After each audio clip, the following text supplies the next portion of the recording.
میگفت فرض کنید که این لیوان ما هستیم و آبی که در این لیوان هست زندگیه که به ما ارزانی داشته شده. همونطوری که میبینید همه چیز شفاف، زلال و تمیزه. زندگی ما دستخوش تغییراتی میشه. شیرینی هایی به زندگیمون اضافه میشه.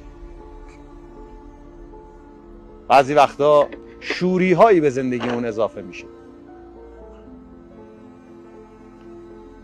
بعضی وقتا ترشی ها، تلخی ها و تندی هایی به زندگی ما اضافه میشه و وقتی که با زندگی ما مخلوط میشه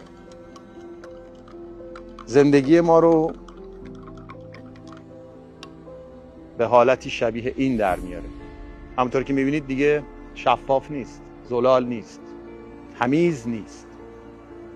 این وضعیت از یه جایی به بعد ما رو به ناامیدی و غصه میرسونه، به حسرت میرسونه و ما به فکر این میفتیم که باید به حال زندگیمون یه فکری بکنیم.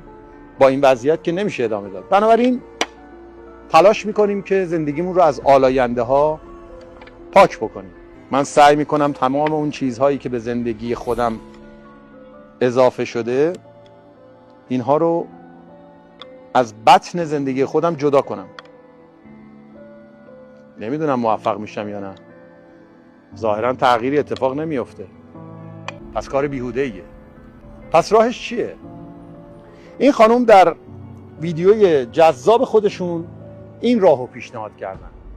اگر ما به زندگیمون به جای اینکه سعی کنیم آلاینده هاش رو ازش در بیاریم، سعی کنیم چیزهایی اضافه کنیم، مثل آبی که الان من به این لیوان اضافه میکنم و اجازه بدیم که سرریز بشه. ببینین کم کم شفافیت آب دوباره داره بهش برمیگرده.